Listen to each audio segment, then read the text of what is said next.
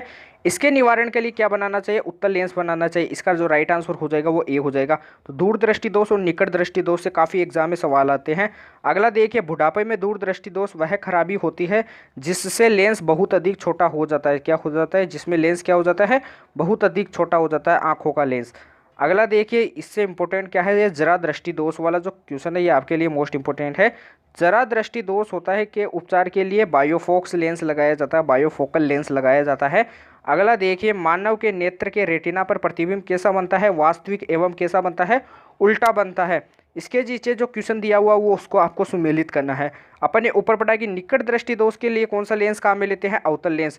दूर दृष्टि दोष के लिए कौन सा लेते हैं, उत्तल लेंस। जरा दृष्टि दोष के लिए अपन ने अभी पढ़ा द्विफोकसी लेंस है। और अबिंदुकता और दूर दृष्टि दोष के लिए उत्तल और अबिंदुकता के लिए बेलनाकार लेते हैं। तो इनको आप मिलान कर लीजिए, ये मिलान हो जाएगा इसका। तो अगले पे चलते हैं। अगला क्वेश्चन क्या है, दूर दृष्टि निवारण के लिए काम में लेते हैं, किसे काम में लेते हैं दूर दृष्टि निवारण के लिए, आपको बता दो उत्तल लेंस को काम में लेते हैं। ये पीछे था, ये क्वेश्चन घुमा के आया है। मायोपिया दोष से क्या तात्पर्य है, सबसे पहले जो निकट दृष्टि दोष होता है उसको क्या बोला जाता है, मायोपिया बोला जाता है दूसरी भाषा में। लेकिन जो दूर दृष्टि दोष होता है उसको दूसरी भाषा में क्या बोला जाता है, हाइपरमेट्रोपिया बोला जाता है। ये एग्जाम में काफ़ी 2 बार एग्जाम में आए हुए क्वेश्चन है, इसलिए आपको इसको मोस्ट इंपोर्टेंट लगाना है। मायोपिया को दूर दृष्टि दोष बोला जाता है और हाइपरमेट्रिया को दूर दृष्टि दोष बोला जाता है, सॉरी मायोपिया को निकट दृष्टि दोष बोला जाता है। दोनों क्वेश्चन को नोट करना है। अगले क्वेश्चन पे चलते हैं। एक आदमी 10 मीटर से अधिक दूरी की वस्तुओं को नहीं दे सकता है, वह किस दृष्टि दोष से पीड़ित है, मायोपिया। मायोपिया का मतलब होता है निकट दृष्टि दोष। इसके निवारण के लिए अपन अवतल लेंस को काम में लेते हैं। अगला क्या है, 1 मीटर से कम दूरी की वस्तु को स्पष्ट नहीं देख सकता है, तो वह दूर दृष्टि दोष से क्या है, पीड़ित है। इसके निवारण के लिए अपन क्या काम में लेते हैं, उत्तल लेंस लेते हैं। ल्यूमेन एकक यानी ल्यूमेन किसका मात्रक है, ज्योति फ्लक्स का मात्रक होता है। जो ल्यूमेन होता है वो किसका मात्रक है, ज्योति फ्लक्स का मात्रक है। अगले क्वेश्चन पे चलते हैं।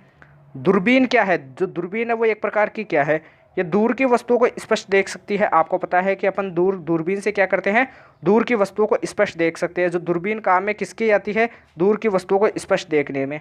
घड़ी साज घड़ी के बारीक पुर्जों के लिए ये आपका इतना मोस्ट इंपोर्टेंट नहीं है, इसको छोड़ देना है। अगले वाले को भी छोड़ देना है। अगले क्वेश्चन पे चलते हैं। अगला क्वेश्चन क्या है, ये आपको देखना है कि दूरबीन का जो आविष्कारक था वो कौन था, गैलीलियो था। इसको आपको छोड़ देना है। अवतल लेंस प्रयुक्त होता है सुधार हेतु, किसके सुधार हेतु, निकट दृष्टि दोष।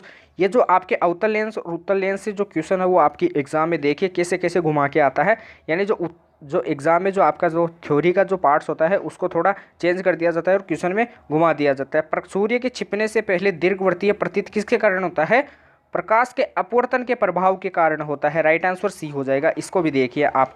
तो ऐसे अपन जो आज का जो क्वेश्चन था यानी जो इसके सेट के जो क्वेश्चन थे उसको कंप्लीट किया, यानी जो वो क्वेश्चन थे उनको अपन ने कंप्लीट किया। अब आपको बताता हूँ कि जो एक प्रकार से जो क्या होती है अपनी जो धारा वाला जो चैप्टर होता है, यानी जो क्या होता है प्रत्यावर्ती धारा वाला अल्टरनेटिव करंट। सबसे पहले जो अल्टरनेटिव करंट का जो ग्राफ होता है वो कैसे होता है, साइन के ग्राफ की तरह होता है। लेकिन जो डीसी करंट होता है वो बिल्कुल सीधी जाता है, क्योंकि इसमें जो आवृत्ति होती है वो कितनी होती है, 0 होती है। फ्रीक्वेंसी कितनी होती है, 0 होती है। इससे आपके जो मोस्ट इंपोर्टेंट सवाल बनते हैं वो कैसे बनते हैं, आपको पूछा जाता है कि धारतीय प्रतिघात होता है, इसमें एक होता है परिणीय प्रतिघात, इनका जो मात्रक होता है वो एग्जाम में पूछा जाता है। एग्जाम में पूछा जाता है कि जो शक्ति गुणांक होता है उसका जो फॉर्मूला होता है वो क्या होता है, कोस फाई।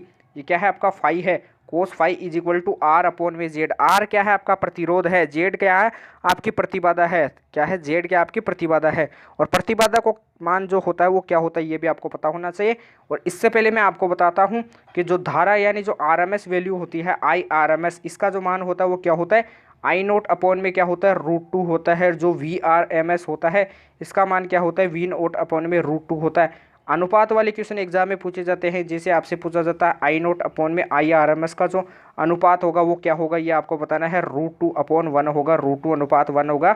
आई नोट क्या होता है, शिखर धारा होती है। आर एम एस क्या होती है, रूट मीन स्क्वायर वैल्यू होती है। तो इससे एग्जाम में क्वेश्चन पूछे जाते हैं। एल सी आर में जो क्या होती है, ऊर्जा हानि होती है, वो कितनी होती है, केवल आर में होती है। एल सी आर परिपथ में किस में ऊर्जा हानि होती है, केवल आर सर्किट में होती है। तो ऐसे एग्जाम में क्वेश्चन डायरेक्ट पूछे जाते हैं। ऐसे क्वेश्चन आपके लिए लेके आता हूँ मैं आपके लिए रोजाना। तो अपन कल मिलते हैं ऐसे टास्क के लिए, क्योंकि आज का जो टास्क है वो अपना कंप्लीट होता है। अपन ऐसे नए धमाकेदार सेशन के साथ तब तक मिलते हैं कल के लिए। तब तक के लिए जय हिंद, जय भारत। चैनल को सब्सक्राइब नहीं किया तो प्लीज़ चैनल को सब्सक्राइब कर लीजिए, चैनल से जुड़ जाए। टेलीग्राम चैनल है हमारा ऑनलाइन स्टडी के नाम से, वहाँ पे आपको PDF मिल जाती है, तो उसको भी ज़रूर से ज्वाइन कर लीजिए। तो तब तक के लिए जय हिंद, जय भारत।